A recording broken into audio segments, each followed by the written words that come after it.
Before we get cooking, it's probably a good idea to get our drinks on ice. This bucket was wonderful for bringing over everything for the clam bake, and now will double as our ice bucket. That magic cooler sure did the trick. It's filled with ice to get us a little started. Good stuff. Tonight we're serving a cherry cream soda. It's great. And also a ginger beer. Oops. To save space, I picked a Chimay, which is a great malt beer from France. Because it's in a big bottle, you don't need to carry around tons of cases of beer. So I'll put these in here to ice as well. The wine selection for tonight is a 1995 Caymus Vineyards Sauvignon Blanc. Interesting. Got a touch of Chardonnay in it. It's wonderful with clams. And don't forget bottled water. Always great to have on hand. I'm going to top it up with the last little bit of ice. Now I'll take our ice bucket table side for easy access and then start on the main course.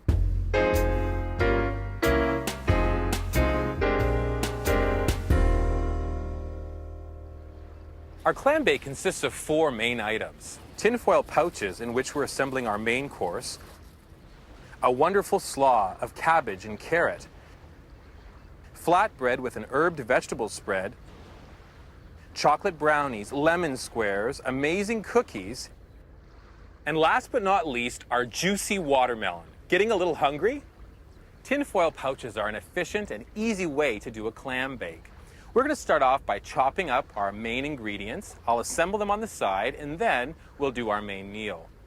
Start with fresh asparagus. I usually take about 4 or 5 spears, and they're really good with the clam bake visually. The color green is really going to come out when it's cooked. I then take an ear of corn, which I've already husked. Chop the ear into about 1-inch pieces. You're probably wondering, this guy's crazy, but you know what? This is really going to work. You're going to like this. I've got 4 little tiny red skin new potatoes. They're going to go in there. And then finally, a nice white onion, which I'm going to chop into chunky pieces. And this is going to be a chunky addition right at the bottom of our pouches. I don't know what it is about onions. People say that they make you cry. I guess working out here on the beach, there's not a tear in my eye. It must be because I'm so excited about this amazing meal that we're all going to sit down to in a little bit. This is going to look rustic and it's wonderful. And I'm going to throw that in the pot as well. I've kind of cheated today. I made 7 packages at home and I'm only assembling 1 now, just so you can see how we go about it. It's a lot easier if you prepare it the night before. We begin by taking a nice large square of extra heavy-duty aluminum foil. Put it on your cutting board. And then pour the ingredients we chopped into the center of the foil. Oh, I almost lost a potato, but it's safe. I've thrown in something that my guests won't expect at a clam bake, little tiny tiger shrimp, which are still in their shell. It's great to kind of peel and eat as the meal goes along. And of course, what would it be without some wonderful fresh clams? So pile the clams onto the center of the pouch. Don't they look great? This is going to be so good. I guess it depends on the size of the clams. You could put in maybe 12, 25. There's probably about 25 in this one right here. Add in a dab of butter right in the center. I like to throw on salt and pepper to taste. You could also add in chives, maybe some chopped tarragon or oregano. Seal it up. This is going to be so good. And be careful when you're sealing now. You want to create a completely sealed environment in which this is going to steam. You're still getting hungry, aren't you? I know it. Wait, just wait. And now on to a really spectacular vegetable slaw that will be perfect with this meal. 3 ingredients: amazing red cabbage, green cabbage, and carrots. I cheated a little bit, but I bet you do the same thing. I grated our vegetables for the slaw last night. I transported them covered with a damp cloth. They're still crunchy, which is exactly the intention. When grating the carrots, I use this side of the blade. It gives a very fine, simple cut to our carrots for the slaw. And then the red and green cabbage with this. The cabbage is a very condensed, almost circular type vegetable. So by grating on this angle, it seems to create a much thinner and softer slaw. I'll add all of these ingredients into our bowl for mixing and onto our dressing, which is really easy. I'm glad I brought along this crown jar because it's going to help us make the dressing. Begin by adding 4 tablespoons of low-fat yogurt. Now we take rice vinegar and add a half a cup of rice vinegar. Just pour it right in there. And a 1/4 cup of sesame oil. Perfect.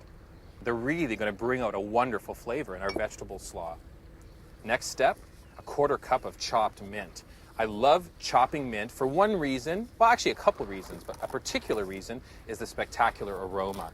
Fresh mint is a great herb, and I think you're going to like this taste combination of the yogurt and the mint, along with the sesame oil and the rice wine vinegar.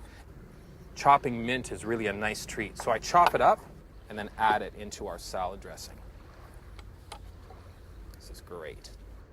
Seasoning for a slaw, I think, is always to taste. So I do a little bit of salt and pepper and 1 tablespoon of red paprika. The great thing about working with a jar like this is seal it up and voila, shake it, and you're left with a beautiful dressing. I'm just going to pour this over the vegetable slaw and do a nice mix. Look at that. It's wonderful, wonderful, wonderful. This dinner is coming together. Dessert for the Clambake is really simple. Homemade lemon squares, chocolate and nut brownies, chocolate chip, and even oatmeal chocolate chip cookies. I made these last night. Again, transporting them today was a cinch. The watermelon, the moment we've been waiting for. Look at this. This is just such a beautiful melon. I start off by cutting the melon right down the center, and that reveals, as you guessed it, look at great, wonderful, wonderful, gorgeous, juicy watermelon.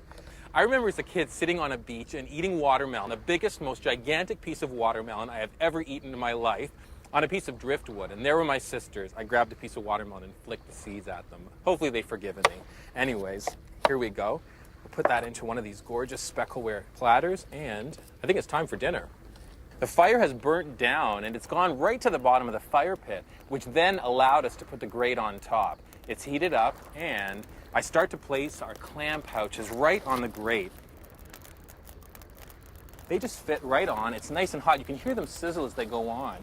I let them cook for about 15 minutes and then turn them over. That allows the juices to get all circulating in those pouches. And you've got about 20 minutes to 30 minutes for the entire meal to cook. Watch them closely. They'll start to puff up, and you know it's time to eat.